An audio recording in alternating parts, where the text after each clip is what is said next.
بسم الله الرحمن الرحيم والصلاة والسلام على أشرف المرسلين سيدنا مولانا محمد وعلى آله وصحبه وسلم تسليما. بسم الله الرحمن الرحيم. Alors, mes chers étudiants, donc nous allons essayer dans cette leçon de corriger l'examen qui a été proposé à l'EPST de Annaba, l'examen d'analyse semestre 1.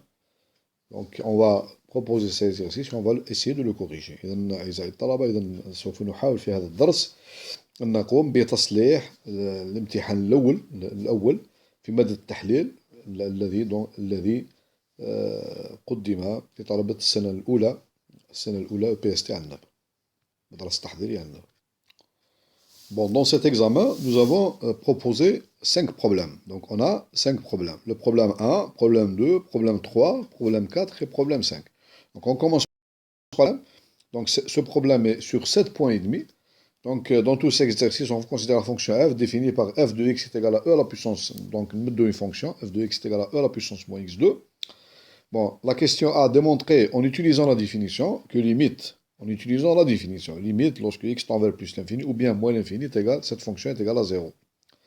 Bon, la question B, dresser le tableau de variation de f et tracer son graphe. La question C, bon, on va donner l'ensemble E, c'est l'ensemble des y, tel que y s'écrit, donc les images, toutes les images, donc de y est égal à E de la fonction f. Montrer que E est non vide, majoré et minoré. Trouvez en justifiant votre réponse. Donc on va essayer de calculer le sup de l'ensemble E, l'inf de l'ensemble E et le maximum de l'ensemble E. Bon, après, trouver toutes les solutions optimales locales et globales de f sur R. Après, donc on va essayer de résoudre l'équation f de x égale alpha. Pour quelle valeur de alpha appartenant à 0 plus l'infini? Donc, cette équation a une solution, n'a pas de solution, plusieurs solutions. Voilà. Et enfin, la dernière question, montrer que f est une bijection de moins l'infini 0 sur un intervalle AB qu'on détermina. Trouver f moins 1 et tracer le graphe de f moins 1. Ça, c'est le problème numéro 2. Le problème numéro 2, donc c'est un exercice donc, dans lequel on vous dit trouver une fonction définie, dans ma définition, c'est r à valeur dans R. Donc cette fonction, il faut qu'elle soit dérivable sur R tout entier. Et telle que sa dérivée, elle doit vérifier les 3 conditions suivantes. f' est dérivable, c'est pas f, c'est f', dérivable sur R moins 0, f' est contenu en 0, f' n'est pas dérivable en 0. Voilà, c'est l'exercice numéro 2. Problème numéro 3, on considère la fonction f de x égale e à la puissance 2x moins 2, un la suite récurrente définie par u0 égale 0, et un plus 1 est égal à f de un avec f de x égale 2 à la puissance 2x moins 2. Montrer que l'équation f de x égale x admet une solution une seule, x chapeau dans l'intervalle 0, 1,5. B, montrer que pour tout n, un appartient à l'intervalle 0, 2. C, montrer que la suite un est convergente vers une limite L qu'on déterminera. D, trouver par 2 méthodes différentes des valeurs approchées de la limite L. Bon, le problème numéro 4, donc on vous dit, trouver en utilisant les développements limités et les équivalences, la limite suivante. Donc c'est la limite de la fonction x tend vers 0, x sur sinus x, le tout à la puissance x, sinus x divisé par x moins sinus x. Et le problème numéro 5, la même question avec la fonction limite lorsque x tend vers 0 plus e à la puissance sinus x moins e à la puissance tangente x divisé par sinus x moins tangente x. Voilà donc les 5 problèmes donc, à résoudre de cet examen. Donc on va essayer donc de résoudre donc, problème par problème jusqu'à ce qu'on finisse cette correction. Bon, on va commencer par le problème numéro 1, par la question numéro A. Donc on va démontrer en utilisant la définition que limite de e à la puissance moins x2 lorsque x tend vers plus l'infini à 0. Donc ceci est une question assez simple. On va donc donner définition. Qu'est-ce que ça veut dire limite? Limite, par définition, f de x, une fonction f de x, lorsque x tend vers plus l'infini, est égal à une limite L, par exemple. Bon, je vais le montrer graphiquement rapidement pour les gens qui... Ça, c'est L. Par exemple, lorsque x tend vers plus l'infini. Qu'est-ce que ça veut dire? Ça veut dire c'est une fonction qui va faire comme ça après. C'est une fonction qui va faire quelque chose comme ça. Ou bien quelque chose comme ça. Voilà. Donc c'est L à droite y égale L est une asymptote vers plus l'infini. Qu'est-ce que ça veut dire ça? Ça veut dire que quel que soit epsilon positif, voilà, je prends n'importe quel intervalle de centre L moins epsilon, L plus epsilon, quel que soit epsilon positif, donc ici, il existe, je peux trouver, voilà, A, donc quel que soit epsilon positif, il existe un nombre A qui dépend de epsilon positif, tel que, وش هي الخاصية نتاع النمبر A هذا؟ lorsque je prends x quelconque, x tel que, quel que soit x, si x est plus grand que A, إذا كان هنا x في l'intervalle A plus l'infini, que vérifie f de x, نشوفوا f de x هنا, f de x il appartient à l'intervalle هنا, il appartient, donc ceci implique que j'ai f de x,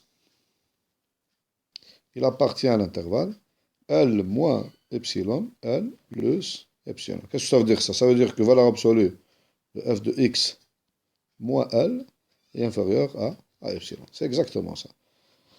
C'est ça la définition, limite. Moins l'infini maintenant, c'est le contraire. Moins l'infini, c'est le contraire. Donc, voilà.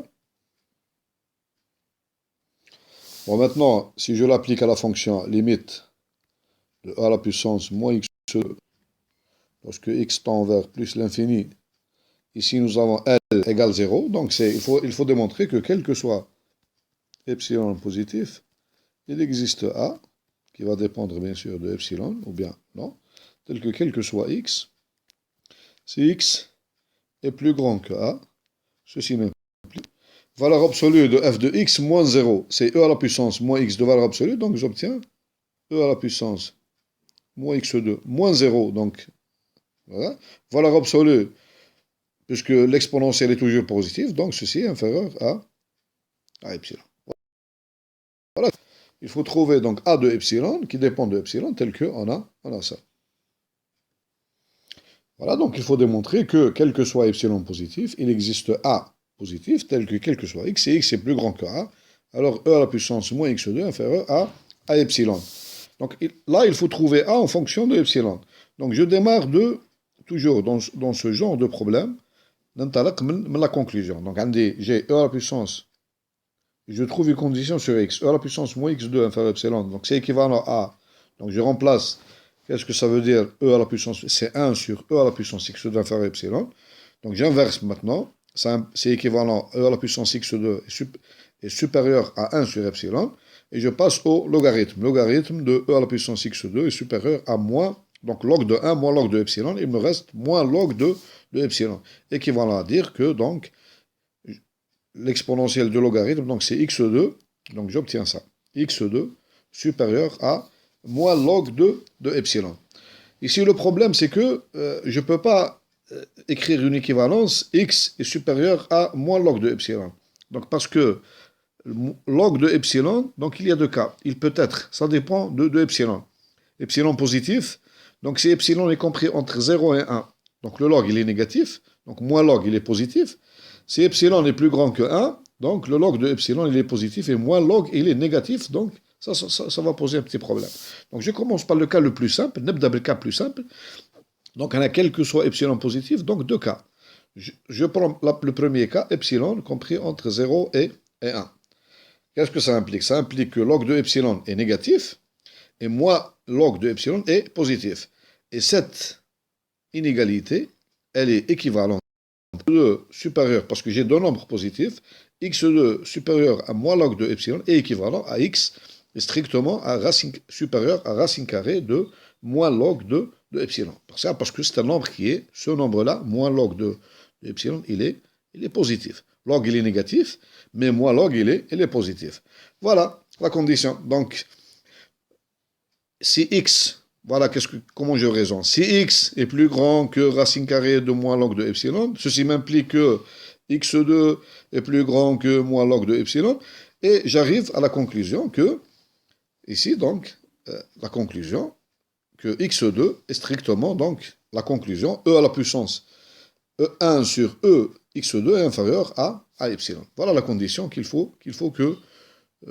comment choisir a en fonction de epsilon, tel que si x est plus grand que a, لما x تكون أكبر من a implique e à la puissance x moins x2 inférieur à epsilon. C'est simple, il suffit de choisir A est égal à alors, racine carrée de moins log de epsilon. Voilà le raisonnement. Donc, qu'est-ce qu'on a démontré? Donc, pour tout epsilon compris entre 0 et 1, il existe A positif. A, comment je le prends? A égale racine carrée de moins log de epsilon, tel que, on a démontré maintenant, si x est plus grand que A, alors E à la puissance moins x2 est inférieur à epsilon. Donc, le problème, حليناه لما تكون epsilon موجودة ما بين 0 و 1. بقى دركا comment on choisit A si epsilon est strictement supérieur à 1. On va le résoudre. Maintenant, le cas epsilon strictement positif, bon, bah, on va le voir, on va le graphe de la fonction comment il est fait. Donc la fonction lorsque x tend vers plus l'infini ou la moins l'infini est égal à 0. Donc on fait le point 0. Le maximum est égal à 1. Donc on va voir toutes les règles de la fonction. Voilà. Donc pour cette fonction, vous avez f de x est inférieur ou égal à 1 pour tout x appartenant à R. Voilà, donc dans ce cas-là, si je prends l'intervalle, donc la limite ici c'est 0. Si je prends l'intervalle, donc un intervalle, donc 0 plus epsilon, et en bas, 0. Donc ici nous avons 0 plus epsilon. Epsilon est plus grand que 1. Et 0 moins epsilon. Qu'est-ce qu'on remarque ici? On remarque que c'est simple ici, regardez bien. Comment je prends A? Comment je prends A? Tel que, vous voyez bien, lorsque je prends un intervalle comme ça, donc n'importe quel A, il va convenir. Vous voyez bien, je prends n'importe quel A strictement supérieur à 0. Vous voyez bien, si x est plus grand que A, vous voyez bien que f de x va appartenir à l'intervalle 0 plus epsilon. Donc je le prends ici, ça va marcher, puisque vous voyez bien. Parce que le maximum ici, c'est 1. Là encore, ça va marcher aussi, donc il n'y a pas de problème. Bon, ça c'est pour avoir une idée seulement. Je vous donne une idée graphiquement comment, en vérité ici, si epsilon est plus grand que 1, nous allons démontrer que il existe A positif quelconque. Donc je prends A positif quelconque, il va me donner, pour tout A, j'obtiens le résultat. Voilà, donc si epsilon est strictement supérieur à 1, on remarque que la fonction f de x égale e à la puissance moins x2 est strictement décroissante sur 0 plus l'infini. En effet, la dérivée est égale à moins 2x e à la puissance moins x2. Si x est positif, donc ceci est négatif. Donc c'est x. Qu'est-ce que ça veut dire? La fonction est strictement, notre fonction est strictement décroissante sur l'intervalle 0 plus l'infini. C'est-à-dire, si je prends x strictement supérieur à 0, alors f de x strictement inférieur à f de 0 qui est égal à 1. Qu'est-ce que j'ai démontré? J'ai démontré que, quel que soit x appartenant à l'intervalle 0 plus l'infini, on a f de x est inférieur à 1. Il est inférieur à 1. Donc, qu'est-ce qu'on obtient? Voilà, pour epsilon supérieur à 1, on prend A, par exemple, je prends A égale epsilon. Ou bien A quelconque. Ou bien je prends A égale epsilon. Ou bien A, je le prends quelconque. Avec ce choix-là, qu'est-ce qu'on a? Si x est plus grand que A, laisse-moi démontrer que si x est plus grand que A, alors f de x, c'est-à-dire e à la puissance moins x2 moins 0, laisse-moi تكون أقل من epsilon. A démontré que pour tout x supérieur à 0, عندي f de x est inférieur à 1. Or, on a خيرت justement 1, خيرت 1 est plus petit que epsilon. Epsilon plus grand que 1, ça veut dire que 1 est plus petit que epsilon. Qu'est-ce que j'obtiens ici? Donc, e à la puissance moins x2 est inférieur à 1, qui lui-même est inférieur à epsilon. Donc, qu'est-ce que j'ai démontré? J'ai démontré que quel que soit epsilon positif, il existe A, donc soit epsilon mobile 0,1 ou là strictement il guide A, tel que si x est plus grand que A, on dit E à la puissance moins x2 moins L, c'est-à-dire moins 0, est inférieur à epsilon. Ça veut dire que limite, lorsque x tend vers plus l'infini, E à la puissance moins x2 est égal à 0. Bon, la même chose pour, je vous me lire, pour moins l'infini, c'est la même chose. Donc il faut démontrer que quel que soit epsilon positif, il existe A tel que si x est plus petit que moins A, alors E à la puissance moins x2 inférieur à epsilon. Nefs la démonstration dira Il y a deux cas, epsilon de 0, 1 ou l'epsilon strictement supérieur. Vous allez avoir la même chose. Bon, la question B, tableau de variation et graphe de la fonction. Donc on a ici f de x rapidement, c'est facile, f de x est égal à e à la puissance moins x2. Ceci implique que f' de x est égal à quoi? Est égal à moins 2x multiplié par e à la puissance moins x2. Donc le signe de f', c'est le signe de moins 2x. Donc si x est positif, vous avez donc f est strictement décroissante. Et si x est négatif, vous avez f est strictement croissante. Bien sûr, la dérivée ici s'annule, f' de x est égal à 0. C'est équivalent donc à x égale 0. Et vous avez ici donc f de 0 est égal à, on obtient ici, est égal à, f de 0 est égal à, donc 1 e à la puissance, donc 0, c'est 1. Voilà. Donc on obtient le tableau de variation suivant. Donc on obtient le tableau de variation suivant, voilà. Donc vous avez x, f' de x, f de x. Voilà, je le fais rapidement. Donc moins l'infini, 0, et plus l'infini. Vous avez donc ici 0, donc la dérivée s'annule. Voilà. Vous avez ici, donc la dérivée, elle est positive, elle est positive, voilà, elle est positive, et ici elle est négative. Donc vous avez 1 ici. Donc la fonction, elle est croissante, donc ici c'est 0. Voilà, limite. Donc limite de f de x lorsque x tend vers moins l'infini est égal à 0. Et aussi on a limite de f de x lorsque x tend vers plus l'infini, c'est aussi égal à 0. Donc elle croît de 0 jusqu'à 1. Donc vous avez, et elle décroît de 1 jusqu'à 0. Vous avez une asymptote.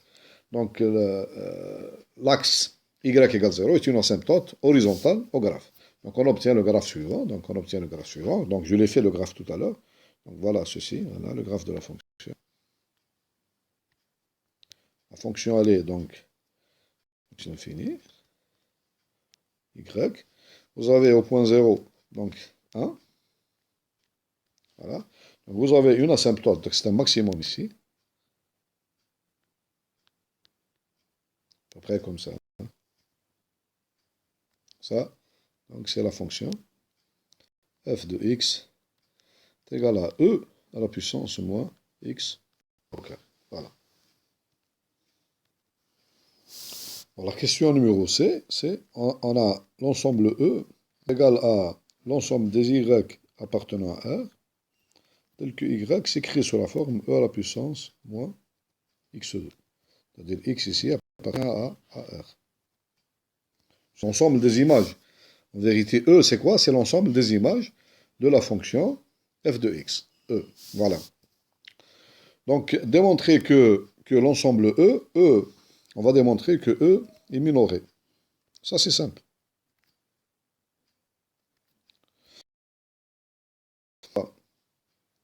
Quel que soit y appartenant à R, nous avons y, il s'écrit sous la forme y est égal à e à la puissance moins x2. Donc il est strictement supérieur à 0. Après, j'ai démontré qu'il existe m qui est égal à 0, tel que, quel que soit y appartenant à R, m, y est strictement supérieur. Donc m, e est minoré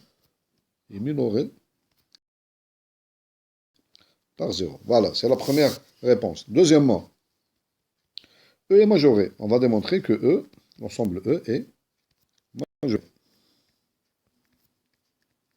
Comment on démontre ça? Eh bien, c'est très simple. Il faut, supposons, je prends Y, regardons bien. On a la fonction f.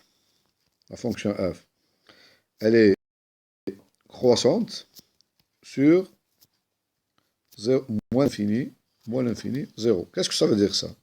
Ça veut dire que si x est plus petit que 0, implique f de x est plus petit que f de 0, qui est égal à, on a dit que c'est égal à 1. Maintenant, f est strictement décroissante sur 0 plus plus l'infini. Ça implique, si x est plus grand que 0, ceci implique que f de x, inverse le sens, f de x est strictement inférieur à f de 0 qui est égal à 1. Qu'est-ce que j'ai démontré? J'ai démontré, quel que soit x appartenant à R, j'ai aussi f de 0 égale 1. On a aussi f de 0 aussi est égal à 1. Donc, qu'est-ce que j'ai démontré? J'ai démontré que, quel que soit x appartenant à R, on a f de x est inférieur ou égal à 1. Ça veut dire que quel que soit y qui est égal à f de x, il sera aussi inférieur à 1. Donc, on a E est majoré, l'ensemble E il est majoré par le nombre 1. Voilà. Bon, E est majoré, pardon, E il est majoré, et E est minoré, et E est non vide. Non vide, par exemple, on peut, l'élément 1 appartient à E, parce que 1 est égal à E de 0, donc il appartient à E. Donc, d'après l'axiome de la barre supérieure, sup de E est, comme conséquence de l'axiome de la barre supérieure, 1 de E existe. On a l'existence du sup de E et de E existe. Bon, on va démontrer que sup de E, on va démontrer ça. Sup de E est égal à max de E est égal à 1. On l'a fait plusieurs fois ça. Donc 1 est un majorant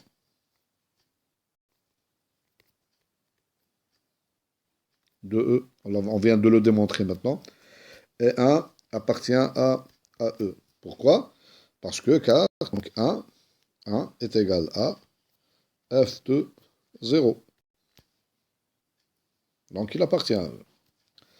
Donc ces deux m'impliquent que 1 égale sup de E égale max de E. Voilà. Maintenant, reste à démontrer que, démontrons maintenant que 0 est égal à l'inf de, ça c'est un peu plus délicat, c'est un peu plus difficile. Bon, maintenant, nous allons démontrer que l'inf de E est égal à 0. Donc, nous avons démontré donc, que 0, donc en effet, 0 donc, est un minorant. On l'a démontré ça déjà. Est un minorant. Reste à démontrer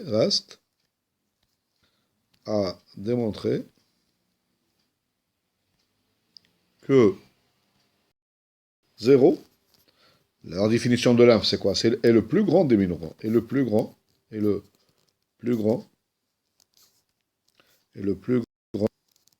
des minorants. Qu'est-ce que ça veut dire le plus grand des minorants? Regardez bien ici. Donc je vais un schéma pour comprendre. On va le comprendre. Bon, 0 c'est un minorant de l'ensemble E. Ça c'est E. Si c'est le plus grand des minorants, c'est-à-dire si j'ajoute 0 plus epsilon, il ne devient... Mais où est-ce minorant? Donc, là, 0 c'est un minorant, puisque c'est le plus grand des minorants. Si je lui ajoute epsilon, donc il ne devient plus minorant. C'est-à-dire, qu'est-ce que ça veut dire? Il existe ici y0, tel que y0 ici, donc, tel que, puisque là, 0 plus epsilon n'est plus un minorant, il est y0 strictement inférieur à 0 plus epsilon. C'est-à-dire que, quel que soit, il faut démontrer que quel que soit epsilon positif, il existe y0 appartenant à E, tel que, donc 0 plus epsilon, parce que c'est 0 qui n'est pas minorant. 0 n'est pas un minorant, ça veut dire y0, il est strictement inférieur à 0 plus epsilon. Voilà ce qu'il faut démontrer. Donc, je me donne epsilon, il faut démontrer qu'il existe y0. Voilà, y0 يتكتب على الشكل هذا. Donc, ça. Bon, effectivement. Donc, je cherche y0. Donc, on cherche y0 est égal à e. Ça veut dire, ceci revient à x0 est égal à e à la puissance moins x0, parce que la fonction, c'est moins x0 au carré. Voilà. Donc, tel que y0 strictement, donc e à la puissance moins x0 au carré est inférieur à epsilon. Bien sûr, y0 il va dépendre de epsilon. Donc, ننطلق من العلاقة هذه الأخرى. Bon, e moins x0 au carré est inférieur à epsilon. C'est équivalent. Donc, dire qui m'a donc comme j'ai fait avant. Donc, logarithme, donc, ça veut dire que 1 sur e à la puissance x2 est inférieur à epsilon. Équivalent à dire que e à la puissance x2 est strictement supérieur à 1 sur epsilon. Ça, c'est équivalent. Tout ça, c'est équivalent. Il n'y a pas de problème. Ça veut dire que x2 est supérieur à log de 1 sur epsilon, c'est-à-dire à moins logarithme de epsilon. Et on a dit que si epsilon, premier cas, epsilon compris entre 0 et 1, donc ceci implique que logarithme népérien de epsilon, il est donc négatif. Ceci implique que moins log de epsilon, il est positif. Donc l'inégalité précédente, cette inégalité-là, x2 strictement supérieur à moins log de epsilon, elle est équivalente. Donc x2 supérieur à moins log de epsilon, c'est équivalent, ceci, puisque moins log de epsilon est positif, à x strictement supérieur à racine carrée, donc ici à racine carrée de moins log de epsilon. Voilà. Donc, il suffit donc ici, si je prends ici, donc epsilon, s'il est compris entre 0 et 1, je prends x0, n'importe quel point x0 strictement supérieur à racine carrée de moins log de epsilon. Avec ce choix-là, si x0, justement, on a x0 strictement supérieur à racine carrée de moins log de epsilon, ceci m'implique, même c'est équivalent, à x au carré supérieur à moins log de epsilon, c'est-à-dire, on obtient à la fin, donc, c'est-à-dire ici, je passe à l'exponentielle, c'est-à-dire e à la puissance, bon, d'abord, ceci est équivalent, donc, je multiplie par moins 1, moins x0 carré strictement inférieur à log de epsilon, et donc ceci est équivalent à dire que e à la puissance x0 au carré est inférieur à epsilon, c'est-à-dire ici, c'est-à-dire y0 qui est égal à e à la puissance moins x0 à epsilon. Voilà, donc c'est démontré. Maintenant, si epsilon est strictement supérieur à 1, je prends ici, donc ici, x0, donc je le prends à partir d'un quelconque. J'ai ici y0, pourquoi? Parce que j'ai y0 est égal à e à la plus 0 carré. On a démontré que ceci, donc ceci est inférieur ou égal. Bon, ceci est inférieur, donc si x0, je le prends différent de 1, de 0, donc il est inférieur à 1. C'est-à-dire, et 1, regardez ici cette condition-là, 1 est inférieur à epsilon. Donc ici, j'ai démontré que, quel que soit epsilon positif, il existe y0 qui est égal à e à la puissance moins y0, tel que ici. Ici, y0, il appartient à e, tel que y0 est strictement inférieur à epsilon. Donc c'est tout ce qu'il faut démontrer. Bon, maintenant, on va passer à la question D. On va obtenir les solutions optimales locales.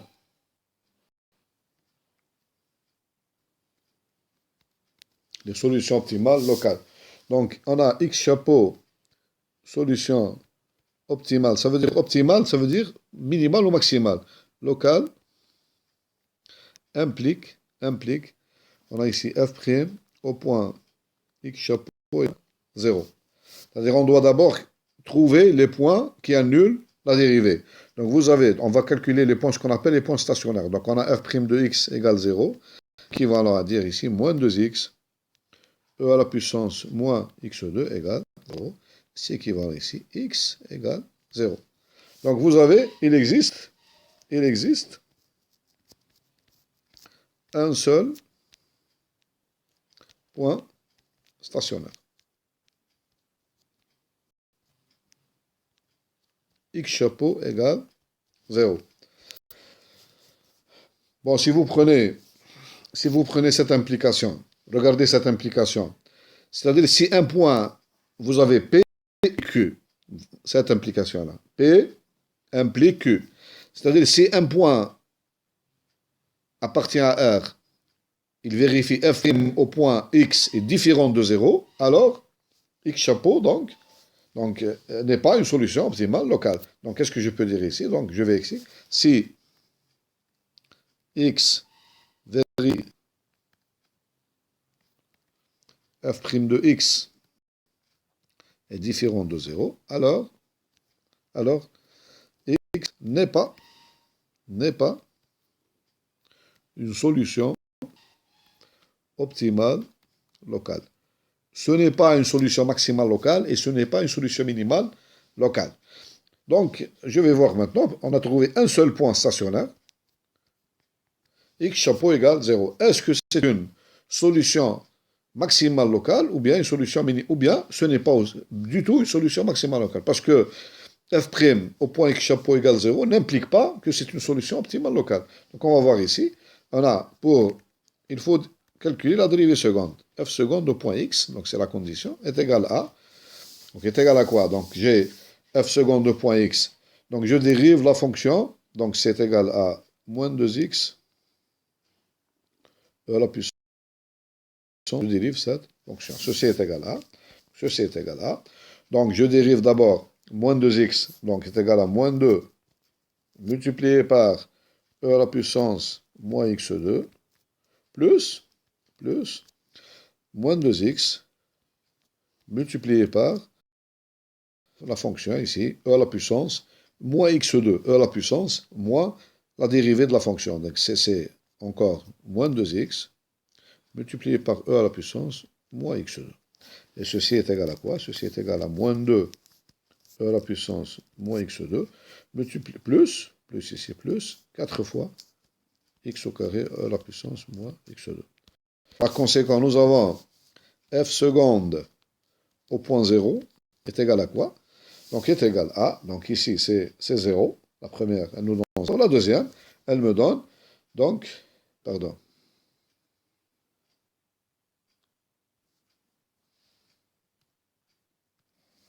Donc, j'ai fait une petite erreur. Donc, la dérivée seconde est égale. Donc, je dérive d'abord ce terme-là. Donc, j'obtiens, je dérive la fonction moins 2x, la première. C'est égal à moins 2. Je le multiplie par la fonction e à la puissance moins x2, ce que j'ai fait ici, plus, donc le deuxième terme, moins 2x, multiplié par la dérivée, donc la dérivée du terme moins 2x e à la puissance moins x2. Et je fais les calculs. Donc, plus, donc j'obtiens ici plus, moins 2x, facteur 2. Maintenant, je dérive cette partie-là. Donc, la première, est égale à, la première, elle me donne moins 2. Donc, je dérive cette fonction. Dans la première, elle me donne, donc je dérive moins 2x, c'est moins, voilà, plus, la deuxième, et plus, donc j'obtiens moins 2x, facteur 2, donc moins 2x facteur 2, la fonction ici, c'est, encore une fois, moins 2x, multiplié par e à la puissance moins x2, voilà. L'essentiel dans ces calculs-là, lorsque je remplace x par 0 ici, qu'est-ce que j'obtiens? Je remplace x par 0 maintenant dans cette expression. J'obtiens f seconde au point 0.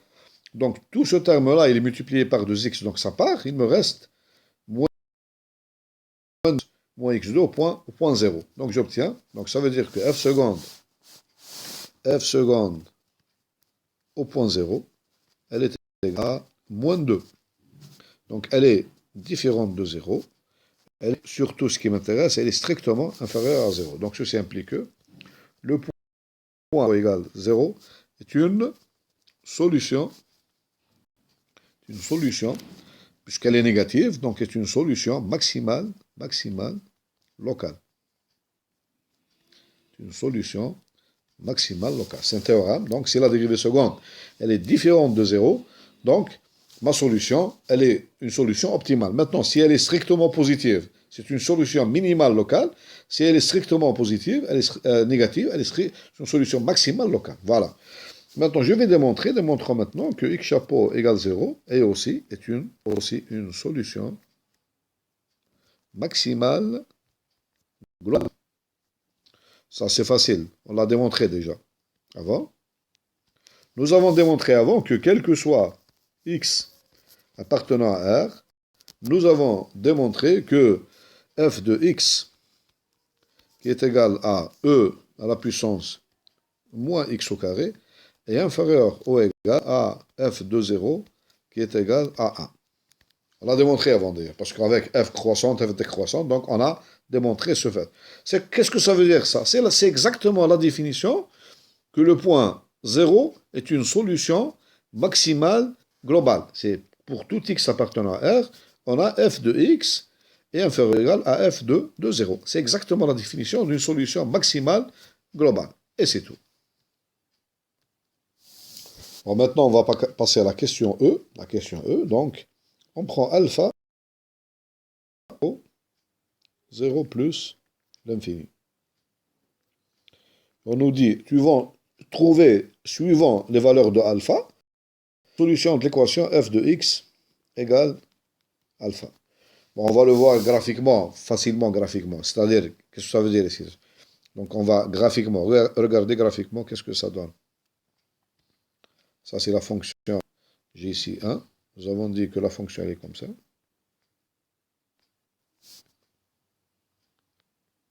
Voilà, à peu près. Donc, vous voyez bien ici 0. Bon, si alpha est négatif, donc cette équation n'a pas de solution. Si alpha, maintenant, si alpha, elle appartient à l'intervalle, regardez bien, donc 0, 1. Donc, alpha, appartenant à l'intervalle 0, 1 exclu.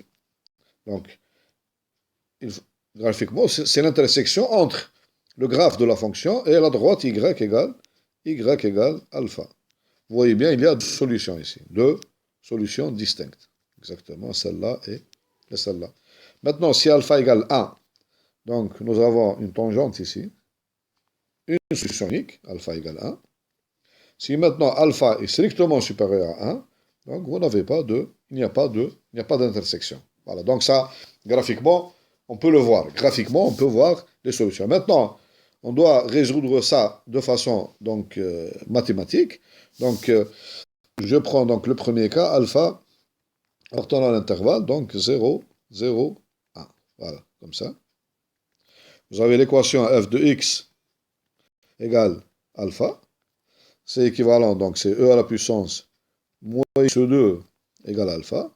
Ou bien encore, donc ici, nous avons équivalent à dire que, donc vous avez 1 sur, ou bien la même chose, c'est l'équation. Donc je passe maintenant au logarithme. Ça veut dire que moins x2 moins x au carré est égal à log de alpha, ou bien encore x au carré est égal à moins logarithme de alpha. Donc je peux, tout ceci est équivalent, hein? Donc tout ceci est équivalent. Donc ceci est équivalent à, ça c'est un nombre positif, parce que alpha il appartient à l'intervalle 0, 1, donc log de alpha est négatif, donc moins log il est donc positif. Donc j'obtiens, c'est équivalent à x2 moins log de alpha est égal à 0. Donc ceci est équivalent, donc je peux l'écrire aussi. Donc x moins racine carrée de moins log de alpha, facteur 2, donc tout ceci, facteur 2, x plus racine carrée de log, racine carrée de log, de moins log, voilà, moins log de alpha. Voilà. Là, j'obtiens donc deux solutions. Donc j'ai deux solutions. x1 égale racine carrée de moins log de alpha. Et la deuxième, donc x2 égale donc moins racine carrée de moins de alpha. Voilà, ce sont les deux solutions. Les deux solutions, donc qui sont distinctes et elles sont symétriques. Maintenant, si alpha égale 1, l'équation elle devient quoi? Elle devient e à la puissance moins x2 égale 1. Et on remarque ici que c'est la même chose. x2 est égal, ceci, moins x2 de 1, qui est égal à 0. Ceci est équivalent à dire que x est égal à 0. Donc il existe une seule solution qui est égale à x égale 0. Et le troisième cas, alpha strictement supérieur à 1. Donc l'équation e à la puissance x2 moins x2 est égal à alpha. Revient à dire que c'est équivalent à dire que moins x2 de alpha. Et on remarque que si alpha est strictement supérieur à 1, ceci implique que log de alpha positif. Donc ceci est équivalent à dire ici que x au carré est égal à moins log de alpha. Log de alpha est strictement positif. Donc ceci implique que moins log de alpha, il est strictement négatif. Et par conséquent, donc x2 et x2, il est strictement positif. Donc, impossible. Impossible d'avoir x2 qui est strictement positif est égal à moins log d'alpha qui est strictement positif. Donc, l'équation e la puissance moins x2 égale 1 n'a pas de solution. Bon, nous passons à la question F, la dernière question. Donc, il s'agit de démontrer que F est une bijection. F est une bijection entre l'intervalle moins l'infini 0, moins l'infini 0, et un intervalle, on nous dit de, donc ici 0, c'est entre moins l'infini 0, et un intervalle ici qu'on va déterminer, donc ici, 0, pardon, intervalle A, B ici, qu'on va déterminer. AB qu'on va déterminer. Bon. Ici, on va appliquer un théorème sur les fonctions continues. Donc, nous avons f.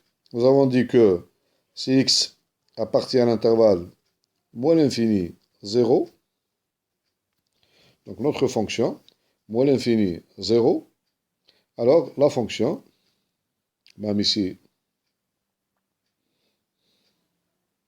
la fonction f, elle est strictement croissante. Donc la fonction, elle est strictement croissante. Même on peut dire ici que, pardon, ici. Bon, ici, la bijection, c'est moins l'infini et 0, donc 0 fermé. Hein, et l'intervalle, c'est A ouvert, B fermé. Donc, on a dit que si x appartient à cet intervalle moins l'infini 0, f est une fonction qui est strictement croissante, puisque c'est l'exponentielle, donc elle est continue. Elle est aussi continue. Donc, théorème du cours, donc, f est une bijection, entre l'intervalle moins l'infini 0, puisqu'elle est croissante, et l'intervalle ici, donc, nous avons limite de a la puissance moins x2, lorsque x tend vers moins l'infini, et donc ici f de 0. C'est-à-dire qui est égal ici, on a dit que c'est égal à l'intervalle, c'est l'intervalle A ici, c'est 0, et B, f de 0, c'est 1. Voilà. Donc f est une bijection entre moins l'infini 0 et 0, 1. Donc, puisque c'est une bijection, f est une bijection, donc, il existe une fonction réciproque, f moins 1, définie de l'intervalle 0, 1, dans l'intervalle ici, moins l'infini,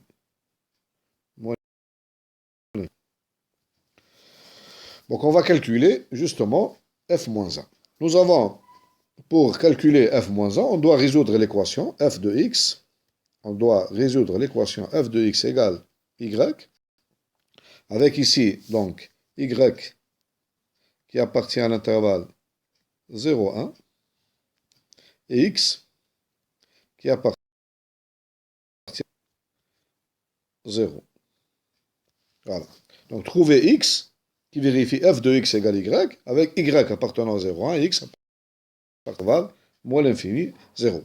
Donc, nous avons cette équation, elle est équivalente à e à la puissance moins x2. L'inconnu, c'est x, c'est pas y. Y, il appartient à l'intervalle 0, 1. Donc, e à la puissance moins x2 égale y, c'est équivalent à dire que, voilà, que moins x2 est égal à log de y. On remarque ici que ça veut dire que x2, c'est équivalent à dire que x2 est égal à moins log de y. Avec la condition y appartenant à 0, 1, vous avez log de y, il est négatif. Donc, moins log de y, donc il est strictement positif. Donc, ici, donc on peut dire ici que nous avons deux solutions. X, on l'a trouvé d'abord, avant, est égal à racine carrée de moins log de y. Et la deuxième, x est égal à moins racine carrée de moins log de y. Parmi ces deux solutions, il faut donc trouver celle qui appartient à l'intervalle moins l'infini 0. C'est celle-là. Donc ça, c'est cette solution. Parce que ce terme-là est positif, donc moins il est négatif. Donc c'est x égale moins racine carrée. Donc la fonction f moins 1, la fonction f moins 1, voilà comment on l'a défini, f moins 1. Donc elle est de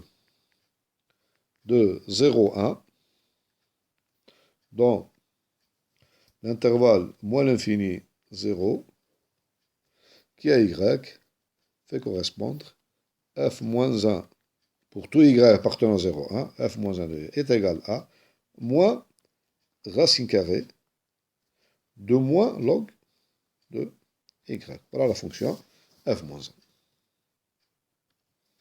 Voilà, donc ce sera tout pour cette séance. La prochaine séance, Inch'Allah, on va résoudre le problème numéro 2, 3, 4 et 5. Voilà.